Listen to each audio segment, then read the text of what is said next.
Braintrust out because I wrote an investment thesis basically that was called the user-owned economy. And the big idea was user-owned networks will grow faster and become more valuable than corporate-owned networks or investor-owned networks. And the reason is all that margin the corporation takes, all that enterprise value a corporation accrues, largely at the expense of the participants, right? Like Yelp's, thousands of times more valuable than all the restaurants on Yelp, right? Uber, same. DoorDash, same, right? And those are cool businesses that created brand new industries. They're amazing businesses, but why shouldn't the participants get some of that value, right? In the form of more revenue, less fees, right? So, and control over the network. And so that's like user-owned or Web3, whatever you call it. It's a new business model enabled by a new technology, which is the blockchain token.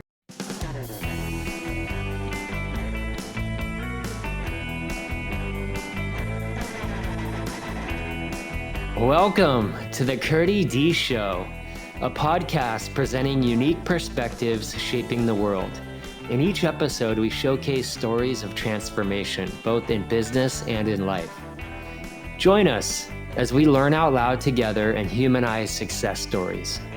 Let's get stoked with laughter and wisdom and take a peek into the emerging future, along with me, your host, Coutue D.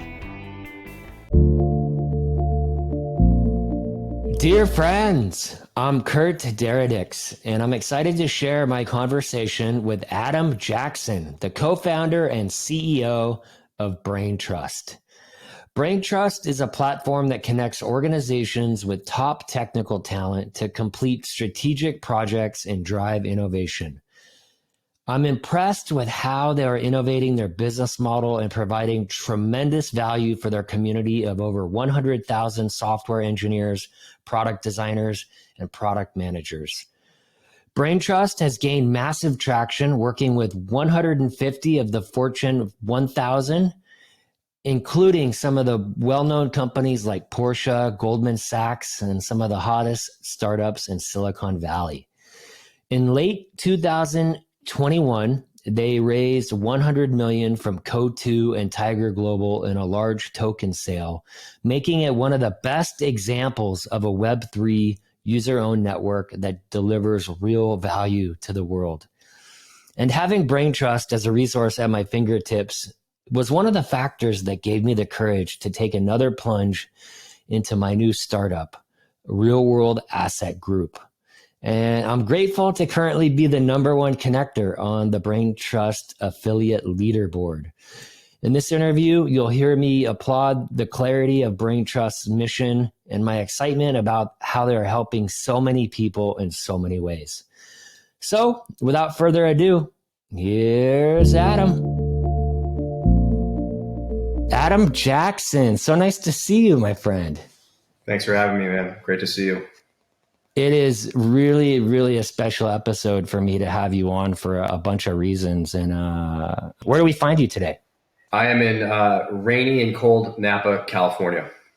Nice. I'm in rainy and kind of cold Calabasas. So I got a lot of ground to cover. I think the audience is going to find this to be one of the most interesting and illuminating conversations I've had to date. And for me, I'm even getting the chills just talking right now because there's some very auspicious kind of energy around context of how we got connected. I want to tell you a little bit about that story. I want to congratulate you on the traction with Braintrust. There's so much to unpack there around business model innovation, kind of like this new world. You have a point of view on storytelling. I think that's really relevant. So there's a bunch of content. So I'm going to share a little context of how we got connected, and then I want to try to get it as quickly over to you. But about, end of Q4 2021 into Q1 of 2022. This is, we're in March of 2023 recording this. I was a general manager at Hunt Club looking after the West Coast, one of the fastest growing executive recruiting shops in the world. We pulled down, from when I was there, we did a Series A with Teamworthy in 2021. In 2022, we pulled down a big B round from West Cap. and super hyper growth. And we had this, what was novel about what we were doing is we tapped an expert network to help us drive referrals to both candidates for the jobs we were recruiting for, plus also a version of your connector program of driving leads and companies that needed to hire. And one of my colleagues, Chris Bordeaux, who was looking after the Midwest, is, early digital asset guy, super into NFTs. And we were just like chopping it up about how can you tokenize something around what we were doing at Hunt Club. And he sent me this link about Braintrust. And I pulled the thread and I discovered you and a bunch of these podcast interviews that you had done. And it was just amazing hearing you talk about how you structured the business, which was really unorthodox, and then discovered that you guys, adopted Compound's governance framework. And Rob Leschner, CEO and founder at Compound's, a close personal friend of mine and my wife, and him and Allison are amazing. They were at our wedding. Love those guys. And I was just like, wow, this is interesting. I got into the Discord community. I got then connected to Julia Crass. And then I started referring over individual contributor engineering roles because we didn't have that capability. We were just doing mostly go-to-market, some products, some design, but like mostly just we didn't have an engineering capability for ICs.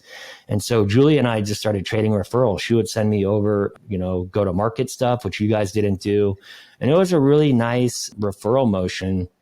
And then late last year, I had an exit with a business.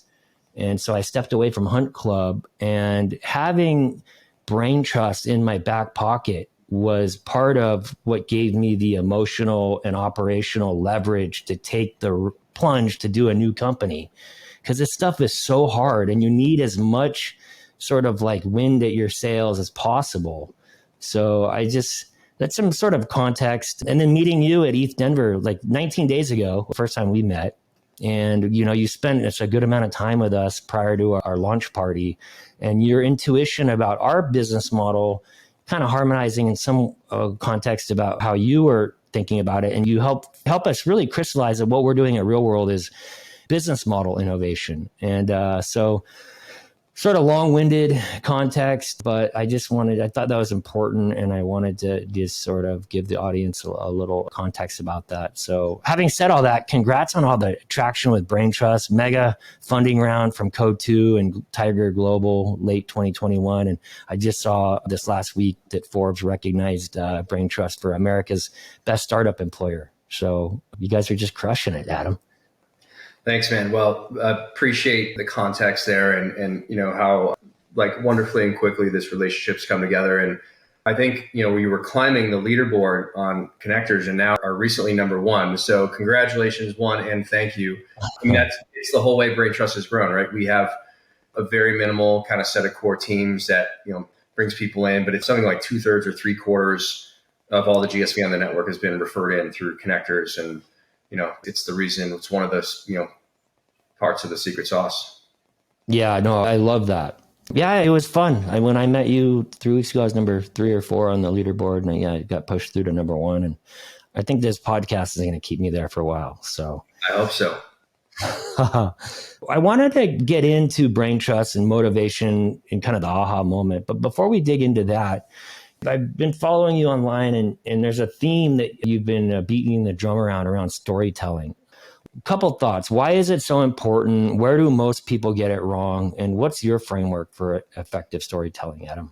Yeah, this is a great topic that ironically is under discussed, especially in Silicon Valley. So, I've learned, like I'm an engineer turned entrepreneur. I love complexity. I love solving hard problems, all this stuff. But what I learned after, sort of doing it wrong enough times is like, if you can't convey why what you do matters to who it should matter to, you may as well not do it. Right. And so, I would build like complex shopping cart software that I thought was so cool. But like, this is the early 2000s, like I learned that like until I could explain to a local retailer that like, hey, listening to this internet dork will get more people coming through the front door of your store on Union Street or Chestnut Street in San Francisco. Until I learned how to tell that succinct story, all this complexity I was building was a waste, right? And so I And I scaled up that first business, literally with a binder in hand, going door to door up and down the marina in Russian Hill in San Francisco. And I learned very quickly, like after you have like 5 or 6 people say like, I don't understand you, get out of my store. You learn very quickly like, oh, I need to like simplify this and tell a good story. And so the people who have been in recruiting and sales, I think, this comes very naturally to you guys, but a lot of other founders, especially technical people, just completely miss this point. And so Braintrust is, yet another example of a very novel thing, right? A new business model, user owned, powered by new technology, blockchain. And, you lose a lot of people until you tell the story of like, look, this is about crushing down a middleman that takes a lot of value from clients and a lot of value from talent and giving it back to both sides. So your network is bigger and grows faster.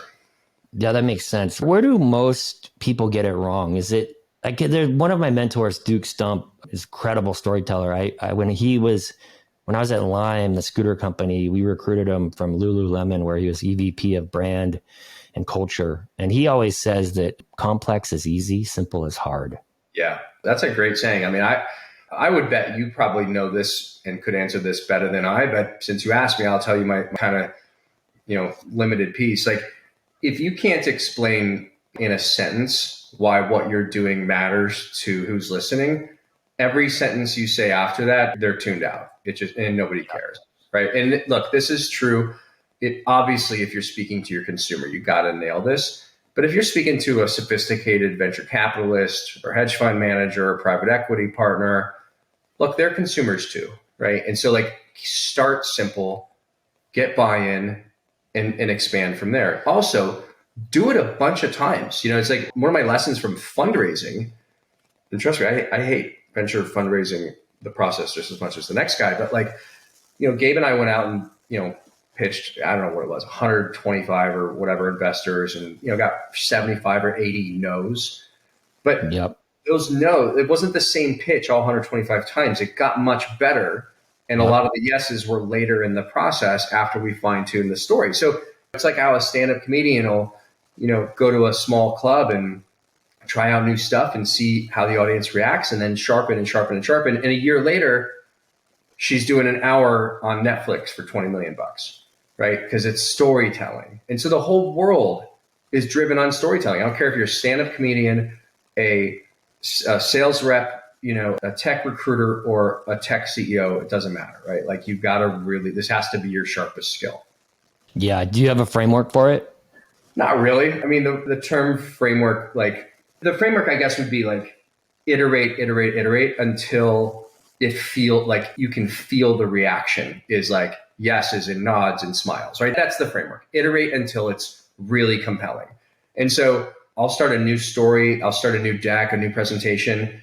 It'll be rough. Like the one I gave at East Denver, actually, that was brand new content. I don't think it went over that well, but then I've done it a couple more times and making little tweaks, little changes, and it gets better. So the framework is iterate until it feels awesome. Yeah. Yeah. The thing that was interesting about East Denver that you did masterfully is that they were behind schedule and you abbreviated your talk to basically get back on schedule and everybody appreciated it. And I think like even that, like presence of mind helped you stand out because you were the one and it was cool. And it was just like, it was very digestible. And maybe that's just being more experienced and being pragmatic about the thing and maybe having I appreciate you saying that. It wasn't all virtuous. Let me start there. It was honestly like you gotta be able to read the room, right? And like it was a cold room for that topic. And I think, because the topic, just for context for your listeners, is like the topic was like, hey, we're in a recession. Things are bad. They're probably going to get worse. How does crypto is like in the gutter because of SBF and all this fraud and everything. Yeah. How does crypto help rebuild the economy while helping itself, right? That's the theme. And so you kind of front load the thing with a bunch of bad news, layoffs and all this stuff. And then the back half of the story is optimistic. I think I lost them in the first half. And so I was like, look, John gave me 25 minutes. I'm like, I know I can do this in 15, especially if I'm getting no reaction at all. So I was like, no reason to take up more time than I have to. It's clearly like content's not being well received. So, I think if people were like clapping or even lucid during the presentation, I may have taken more time, but it was a win-win. It got us back on schedule. Yeah, fair. Kind of going to book in or turn the page on the framework bit, but a framework that we've been working through at Real World that one of our advisors, Talia, has been helping us with is this. It's you know how, and the main problem is we both know, imagine if we're the only ones who can, what I want for you is, and having and that can be ported to pretty much any persona. And I think one of the things that you probably do really well is you've had enough experience to sort of know the jobs to be done by whoever it is that you're talking to and basically thinking through what their problems are. Another thing that I've been using that's been helpful is Bain Consulting put together this incredible sort of values framework for, it's almost like Maslow's hierarchy, and they have one for consumer and they have one for B2B, and it sort of has like table stakes at the bottom of it, and then it all the way goes up to aspirational. And one of the things that I learned selling enterprise software is that, there's the enterprise buyer oftentimes has a personal motivation to further their career. So if you're like dealing with an early adopter, you can like do case studies on them. And so there's being able to step back and have context about what it is that you're trying to achieve and help people. And I think you're spot on. Like it needs to like really speak to, you need to be able to press an emotional button that engages them. And I think from what I can tell, you're a master at it. So thank you. Maybe you're just a natural. I think that's what. Thanks, man. Yeah, it takes lots of years of doing it the wrong way before you figure out how to hit that button. And it is like brands, sales pitches, whatever, like they have to have an emotional reaction. And if they don't, the reaction will be boredom and apathy.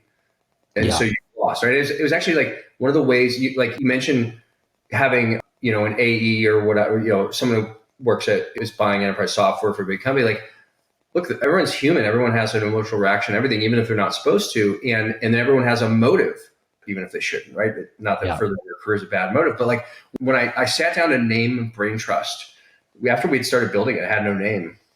And I was thinking, I started from my endpoint. I thought we did this wrong in my last company, Doctor On Demand, which Doctor On Demand is just pure descriptive, right? It's like, it's not Xerox, it's not Google, it's Doctor On Demand, right? And it intuitively sounds like a good brand, and it's a great service and it's well known. But like, if I had to do it over, I'm not sure I would have been that descriptive and generic, right? Because it's easy to forget. And so with Braintrust, I was like, how can we come up with something first of all, what's the emotional reaction we want to elicit with the buyer? And it's, a smart, vetted people and a service we can trust, right? And the tagline, we never used it, but the tagline jokingly was like, no one ever felt stupid for hiring Braintrust, or no one ever got fired for hiring Braintrust. Oh. And so we started with the emotional reaction we wanted, and we backed into Braintrust. And it was it was a bunch of other names, but like, because it's like, okay, you kind of get it, right? You may not know exactly what they do, but like the emotional reaction comes right off the bat. Well, my experience with Braintrust is I refer people over to Magic Mike, and he just takes care of it. And I get thank yous for my referrals, and then I get all this Braintrust token, and it's just like incredible. So congrats on that. I think let's press rewind. What was the aha moment? Like, what was sort of the problem in the market or the insight that led you to want to kind of build this business? Yeah, I'll tell you, it actually started, the concept for Braintrust started as an investment thesis out of a digital asset management firm I helped co-found called Cambrian Asset Management. And me and two other guys, Jay and Martin, started Cambrian, I think it was 2017, to be a hedge fund that would own and manage digital assets for institutional investors, family offices. And I was going to do kind of early stage investing. And those guys are sophisticated risk managers and traders. And so they developed kind of an algo trading system. I was doing early stage stuff. The firm evolved into just systematic algo trading, which is done really well for them. I spun Braintrust out because I wrote an investment thesis basically that was called the user-owned economy. And the big idea was user-owned networks will grow faster and become more valuable than corporate-owned networks or investor-owned networks. And the reason is all that margin the corporation takes, all that enterprise value a corporation accrues largely at the expense of the participants, right? Like Yelp's, thousands of times more valuable than all the restaurants on Yelp, right? Uber, same. DoorDash, same, right? And like, okay, like those are cool businesses that created brand new industries. They're amazing businesses, but like, why shouldn't the participants get some of that value, right? In the form of more revenue, less fees, right? So, and control over the network. And so that's like user owned or Web3, whatever you call it. It's a new business model enabled by a new technology, which is the blockchain token. And so I wrote this paper in early 2018. And we're like, man, this could rebuild much of the economy, right? It could disrupt these high fee Web2 networks. And so, we went out to raise money on this investment thesis and nobody wanted to hear about it. It was deeply unpopular. And then the other side was there was nowhere to deploy the capital. There's a lot of young, smart people in San Francisco and Brazil or in Berlin and New York, who all knew this, right? But they were like 22 years old. They never built anything before. Hard to deploy a lot of capital there. So great idea for an investment thesis, except no LPs and no target companies. But was part of the insight too that you had been a serial tech entrepreneur building these marketplaces, and you sort of saw some of the, I don't know, how would you describe the problems with marketplaces? Talk to. Yeah, that's it. I mean, so my prior, 3 companies were venture-backed web-enabled marketplaces. One in e-commerce that helped local stores get new customers that was acquired by Intuit. The second was in automotive, which helped car mechanics get more cars in their bays using the internet. And that was acquired by Advanced Auto Parts. Third one, Doctor on Demand, which helps people get access to behavioral and medical care over video. But the dirty secret with those things was like we sit around as founders and investors in those companies, we sit around all day thinking about how do we take more value from these users? Like how do we raise our rates? And like if you're Uber, how do we kick on surge pricing and then keep it? And DoorDash will roll out a tipping feature, then keep all the tips, as they famously did in 2019. So like your incentives just become misaligned between. Yeah. And then the sides of the market want to disintermediate the market. Exactly right. So what we did was we just looked at this broad spectrum of Web2 marketplaces. On one end of the spectrum of highly extractive network operators that extract more value than they provide. And on the other end are network operators that probably add as much value or more than they extract. Like Airbnb is a good example, right? They take a 25% cut or whatever, but you get quite a lot for that. You get insurance and safety and transaction protection and all this stuff. Airbnb seems to be like, I had a lot of success as an Airbnb owner. We had crushed it in Ventura and Joshua Tree, and that was incredible. I think they probably do a better job than most. Yeah. And I don't see them being disrupted anytime soon. You get a lot for that cut. Yeah. Andy, and he's getting paid like, I don't know. I mean, we just like, hey, you want to work with us directly? He's like, hell yeah. He's like, that's actually how I find most of my customers. So yeah. Yeah. And that's how we attacked the market with Braintrust and made it so the fees were low enough to where disintermediation didn't make any sense. And actually, the more you sort of rack up good jobs and good reputation on platform, the more jobs you're going to get. Right. So talent have actually negative impetus to disintermediating because them participating on the network more and more makes it so they'll get more and more jobs. And the clients don't care about the percent, right? It's just not worth. The thing that I find so smart about what you guys did was it's a novel, you guys are innovating, it's business model innovation. Like this idea that there's like, if you look at the capital stack, you have sort of equity and debt, however you want to look at it, debt and equity. And then there's like this emergent kind of tokenomics layer where the token can sort of give you almost like kind of both characteristics in a way, or where maybe a better way to say it is like, the Braintrust token that I have, I can cash it out like an equity, or I can, use it to transact on the network. And then also like all this Braintrust token that I'm getting, like, market's down right now. It's like 85 cents a token. 2-3 years, rates go down again, that token's probably going to rip. And so there's a equity like kind of long duration equity like component to it. It's a really fascinating kind of emergent phenomena. And I think what was so smart about what you guys did was you found a really big TAM on the demand side with employers looking to hire technical folks. And the fact that technical folks are typically the smartest in the room and are paying attention to emergent stuff, they were kind of native to this kind of novel innovation. So it was really, I got to believe that there had to have been some thinking about, okay, well, we have this business model we could innovate. What kind of vector or sector could we apply this to? Is that right to make that assumption? Yeah, I mean, the paper I wrote, the thesis of user-owned networks, I actually wanted to apply it first to last mile people. So folks who deliver food, packages, and other people, they are proprietary networks that belong to Uber, DoorDash, or FedEx, or whoever.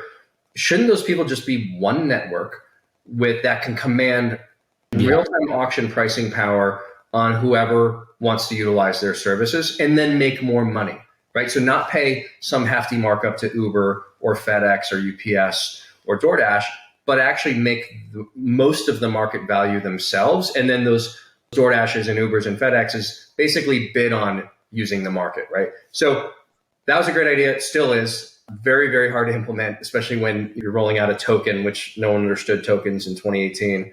Most people still don't understand them now. But engineers, computer programmers do. They do. And so that's why we started where we did. Also, software is a large market, at least as big as last mile delivery, or within an order of magnitude of it. So, and then I wanted to go back to your sort of comparison of tokens and equity. We get this comparison a lot. There are very, very important differences. There are some tokens out there that are basically like dressed up securities that sort of act like securities, and it's some sort of like a game they're playing. With Braintrust, we built the token to serve a bunch of different use cases. So one, it's an incentive mechanism to incentivize guys like you and the hundreds and hundreds of others that have been in the connector program to grow the network, right? And then others, there's dozens of ways to get the token, but referring clients and talent is the best way and the most valuable way. So that's how you earn the quickly. And then you can control the network with it. It's one token, one vote. And then this like new feature we're rolling out and then you have to pay your fee with the token, right? So now let's say you acquired, 50 or 60,000 tokens, whatever it is, you can use those to pay for work on the network or pay the network fees if you want to. So there's like the token gets pushed back through the network. And then the fourth, I think most interesting use case is this professional network we're building where, let's say, like you're an entrepreneur starting a new business in the real world assets on chain category, and you want to build an advisory board of, 4 folks who've been in managed REITs, right? So you would post a thing on Braintrust saying like, we're looking for people who've been senior managers at REITs. We want to pick your brain. We want to have you as advisors, whatever. Some of it will be public interaction. And then you're willing to spend, 1,000 Braintrust tokens to get these people on. And these people are willing to do it, not because they're like interested in cashing those Braintrust tokens in, which they could, but they're more interested in building their professional reputations as experts in the REIT market, right? And so like you're getting what you want, they're getting to help you and build their profile. Oh, and they could cash out at any time, right? Because you can go sell the token on Coinbase if you want to. But so now you've got this interesting flywheel where it's like you're a bad example because you could just buy tokens and pay these people, but like a lot of younger folks want and need career advice or mentorship. They're willing to pay for it, but they don't have a ton of money. But they do have big networks. They could earn those tokens, and then use those tokens to advance their careers. Yeah. And when they earn those tokens, it just means there's more GSV going through Braintrust. So you can see almost 2 flywheels spinning together. And that is like, you can't do that with cash, and you can't do that with shares of stock. It's just not possible. These are brand new activities enabled by a crypto token, right? So while some of this stuff like because you can sell, because it's liquid, like it may look like inequity, like it's an important distinction that was never what we were building, and it looks nothing like it now. Yeah, I just got the chills. Productivity, GDP sort of peaked 20 years ago, right after .com. I think it was trending for a little over 2% a year annually for 150 years.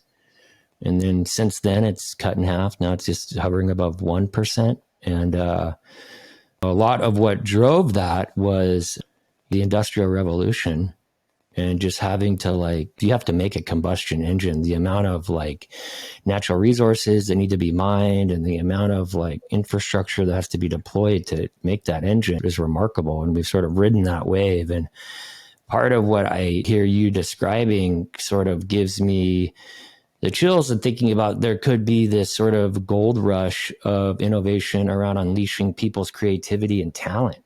And I couldn't be more thrilled and grateful to sort of have my little hand in making this go forward, because that's a really powerful story. And I mean, it's similar to where we're getting back to.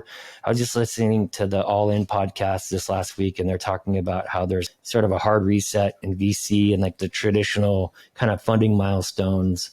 When they work really good to sort of a rewards scheme. And what you're describing could be sort of a version of that. It's almost like a gamification of somebody's ability to go and create the life that they dream about. And the resources are all there. And that's how I feel about our conversation and why it's giving me the chills, because I had the great fortune and privilege to work very closely at Esri for a billionaire, Jack Dangerman, for 6 years. And I was one of his proteges. And he had invested in CitySourced, which we recently had the exit in. And he used to tell me quite frequently to encourage me to live above the line. And above the line is context, and below the line is content. And the stimulus response and the sort of the animal function is below the line, where we're just sort of in survival mode and responding to content, where above the line is sort of the imagination and the creativity. And this is a story that I really try to share with people, is that the imagination is so powerful. And me and my buddy Chris are imagining something similar to Braintrust, and it turns out you guys had done it, and you pull a thread, and it's amazing what can unfold if you follow your curiosity. And so a little bit of a rant, but I think, having said that, I have a handful of amazing stories from my network that I've referred to Braintrust that are thrilled with the service. Are there any stories that you're grateful or proud of that you'd be comfortable sharing?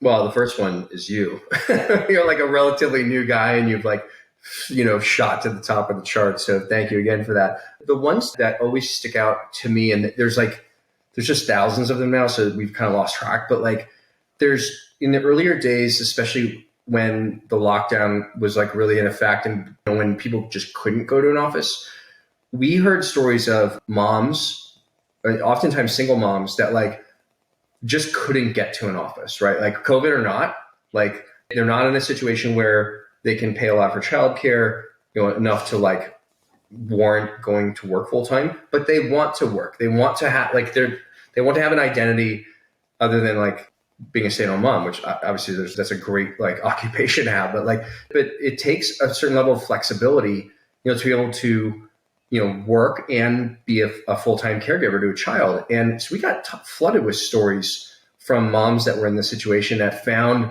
side design gigs or side product management consulting gigs or whatever that enabled them to get back in the workforce in a meaningful way that was compatible with, not detrimental to their role as a caregiver. So I remember we had a few of the stories I think some journalists picked up, it was back in 2021 probably, but those are the kinds of things. And then folks around the world who get access to these California and New York, these previously only New York and California jobs, and now they can do them from Krakow or St. Louis or Cleveland or whatever, and make a great living and just get access to, value creation that just wasn't available to them even 4 years ago. And that Yeah. Dude, that's the whole point of doing this. That is one of the big, that's how we grow out of a recession. That's how we make the world a more economically equitable place. Yeah. And to give listeners context, there's essentially, the offering is pretty straightforward. It's if you're an engineer or a product designer or a product manager, you're looking for consulting work, you can go to Braintrust, use braintrust.com and sign up. and get involved in the community. And you can state how much you want to make per hour and other kind of things that you're looking for, and build a portfolio or upload your portfolio or background. And the Braintrust network comes into force and helps connect you to awesome gigs. And I think some of the ones that I've heard you talk about publicly are Goldman Sachs and Porsche. Are there any others that you want to kind of share? Yeah, it's a couple thousand clients in, not all of them like active every month, but 150 of which are in the Fortune 1000. And we have clients in every sector of the economy. So, big tech, Twitter, Airbnb, Google, Meta, automotive, Volkswagen, Porsche, fintech, banking, JP or not JP, Goldman, B of A, First Republic, and then, energy and chemicals, Koch Industries, CPG, Nestle Purina. So it's every sector of the economy is utilizing the service because everybody needs tech workers, right? So it's not just traditional tech companies. Yeah. And then I mentioned this kind of in the opening when I was giving context, but again, to listeners, anybody out there that's thinking about starting a new company or needs to, for me, my context, like Braintrust really gave me that emotional and operational leverage to know that like I could build a world-class team quickly, and the economics work out for everybody. I mean, you're lowering the cost to the buyer, the employer, but it's still giving the employee or the consultant the ability to make a little bit more money than they can on other networks. And you're just, kind of taking, and then you guys and the way you do that is by just taking a smaller fee that you just charge to the demand side of the market, the employers or the buyers. And that's 10%, which is really low. Having come from the executive recruiting space, it's ridiculously low. It's an incredible value. It's mind-blowingly remarkable. It's amazing you guys could pull it off. Yeah. Well, appreciate the kind words. And by the way, the way we do it is, and this is one of the mistakes or one of the lessons I've learned just the very hard way over the years, but like tech companies are supposed to solve big problems with technology, not with people. And Braintrust, is done, I think it was $33 million in GSV. Its first full operating year, 2021. Its first partial year was $6 million in 2020, then 33. And then 2022 was like 86. And, it looks like guests will do like 150 this year. And there's like no reason the network shouldn't just kind of double every year, kind of almost kind of on its own. And look, like driven by connectors. And look, the number of like full-time employees between the core nodes is like always right around 45 or 50.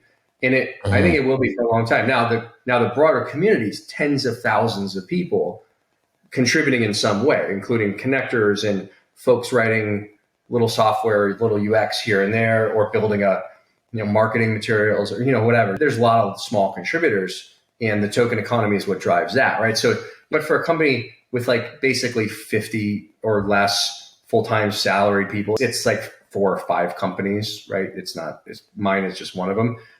But that few of full-time people, to build a network that can do hundreds of millions a year, eventually billions, like that's the efficiency of technology, right? That's the token economy is a piece of it, but we want to have like the matching algorithm just completely 100% automated this year.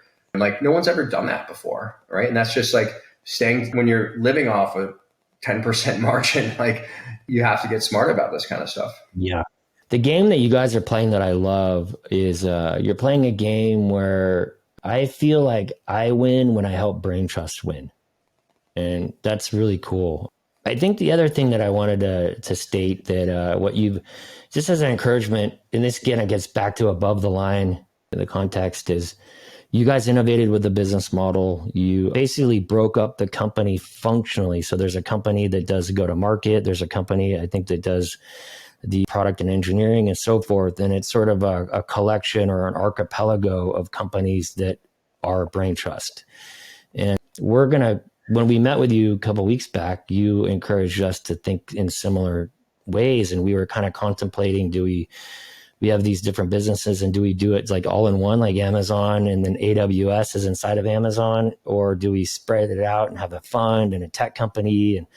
And you're like, yeah, just shard it out, spread it out. And one of the things I was like, well, how do I deal with like payroll and blah, blah, blah. So one of my best bud, Steve Taylor, who's an expert in this, I called him up and I was like, hey, this is what we want to do. We want to do separate companies. He's like, I was like, can we do that? He's like, yeah, no problem. As long as, the core owners own more than 51%, like you can shard out the payroll and benefits. And to your point, when I emailed you about it, you're yeah, as long as like an employee is from one isn't benefiting the shareholders and you're kind of being fair about it, then it all works out. So I just think that it's amazing what we can come up with when we're, with the imagination and creative, and there's so many solutions out there. Yeah, I mean, look, I think blockchain tech enabled what we now kind of maybe refer to as like a global co-op, right? Like a lot of people ask me when I started Braintrust, like, oh yeah, it's a global talent co-op, but they're like, oh, co-ops are stupid. They don't work. I'm like, what do you mean? Like, well, they're like, oh, grocery store co-ops, there's only ever one or two of them and then they fall apart. Or like, maybe REI was the shining example of one that did work. But like, generally they don't work, right? And why don't they work? Because they're hard to organize, right? It's hard to like keep track of who owns what, who controls what. And that's why we forked, Compound's Governor Alpha set of smart contracts to build a token system that shows who all the participants are and can vote on chain about things or off chain, whatever. And it's a really simple, tokens on a blockchain are a really simple global accounting system for like who's a member of a network. And Ethereum is the best example. Bitcoin as well are the best mega examples of that in practice. There's no Bitcoin Inc. There's no Ethereum Inc. There's Consensus Inc., which helps build Ethereum, right? And I feel like myself or some of the other kind of companies helping build Braintrust are similar model, but like there's no one owner of Ethereum. It's just same for Braintrust. And by having that path of progressive decentralization and like having companies just sort of like companies or individuals or both self-select to be like, man, I really care about this cause. I'm gonna come in and help. Like, I mean, you're the best example of this. There's many, many examples. You're one of the most recent, one of those successful ones. Like, I care about this mission. So, and here we are, and you're being economically rewarded for it, and you're an important part of the network. And yeah, like you said, like you get a good feeling about like, hey, I'm like part of this tribe now, and like I believe in the mission. The mission is being like, let's spread economic opportunity around the world, and it's a win for clients, win for talent, it's a win for connectors. It sucks for big consulting firms that like to make 100% margin, but Oh, I think that's amazing. Well, keeping an eye on the clock, it's an incredible kind of survey, high level of what you guys are doing. I know there's a lot more, and I'm sure the audience is going to really have a lot of fun kind of learning more about it. But turning the page, one of the things that the audience loves about the show is the humanizing success bit. And I've shared a little bit about some of the personal challenges I've dealt with. And having said that, Adam, is there a challenge personally or professionally that you're comfortable sharing? How'd you get over the hurdle, and what gift did the pain give you? Yeah. And, yeah. Kurt, I love that you have this in the mix, and it's, probably one of the more valuable things you can ask. And, I have made tons of mistakes over the years. I could draw a trend around the mistakes and hopefully share that. Like as my third venture-backed company I co-founded was Dr. On Demand. And I was a young kid, I was 32 or something when we started that. And, we raised a lot of money right out the gate and we had Dr. Phil, the guy from TV. He's actually, I think he's your neighbor in Calabasas. He was our co-founder and, talked about us on the show. And it was a big part of our early success. And as a first-time CEO and a young operator, really like I hadn't learned the lesson yet of you have to, like, as a CEO and someone who has a vision for a company, you have to really titrate between I'm always right and we're going to do it my way to I'm going to hire 10 managers, 10 execs, C-levels, and we're going to run it by committee, right? Both of those things will get you killed as a founder CEO. I tacked too far to this one when I was at Dr. On Demand, and it led to board conflicts and management conflicts. And being that Adam was the law, that perspective. Yeah, exactly. Like I have all the answers, but like I did it bad both ways. I also had a big management team who all thought they had all the answers. So I got the worst of both worlds. Oh, and a big board that also didn't agree on anything. So I did it the dumbest possible way you could have done it, raised too much money too quickly, too many people on the board, too big a management team, too many employees ahead of where we were on revenue. Like it just made every stupid freaking mistake I could have. And it was out of of this toxic mixture of arrogance and unwillingness to learn and unwillingness to get coaching early on. And like, I just stepped in it every way you could have, and it resulted in my leaving. It was on good terms, but it was like I left the company I started, and I'm still close to most of the investors. I still own a big piece of it, but like, it was fine. It was the right move, I think, for everybody.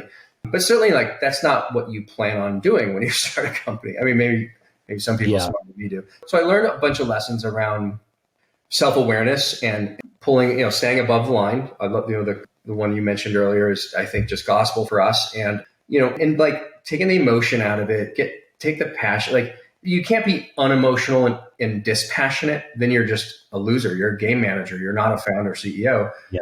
You got to know when to split the difference, right? You have to know when to really dig in, and then to really let the managers around you, do what they're good at and do what you hired them to do, and really give them the room to run. And you have every single day, you're going to be on a different point in that spectrum. It will never be the same day to day, but you can't always be on one end or the other, right? You can't. Myopia does not pay off here, even though it looks like it does for Zuckerberg and all these. It doesn't, right? If it does work for them, they're the exception, not the rule. Yeah. Great insight. Appreciate that. One little fun fact, and then we'll let you get going because I know you have a hard stop. You see that I have all these guitars. I love music. If you could have any band, any artist, could be a rapper, singer, songwriter, play any venue in the world, past, present, or future, who would it be and where? Oh, that's easy. Smashing Pumpkins in my yard here in Napa.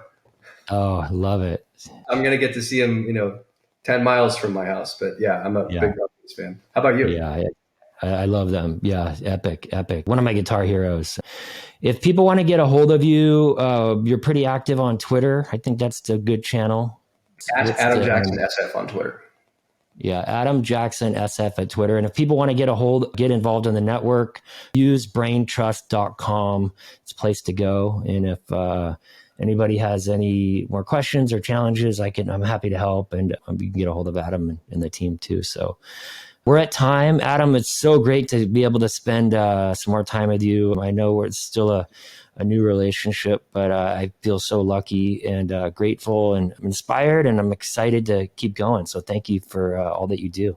Thanks for having me on and being such an awesome contributor to the network, and really enjoyed this conversation. There's, some fun stuff on there we probably haven't said publicly before. So really appreciate your format.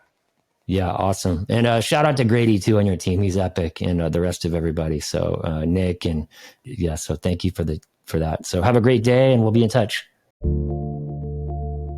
Thanks again to Adam Jackson for being our guest. If anyone wants to learn how to get involved, please outreach to me, and I'd love to help. I'm at Curdy D on Twitter and Instagram, also Kurt Derridix on LinkedIn. Please do give us a rating and review at ratethispodcast.com/Curdy D. And until next time, Curdy D loves you. Thanks for listening. To review the show notes for this episode, which includes a summary, key takeaways, and any links mentioned, visit CurdyD.com. Be sure to follow or subscribe wherever you listen to podcasts to be notified when new episodes go live. Stay tuned for more unique perspectives shaping the world on The Curdy D Show.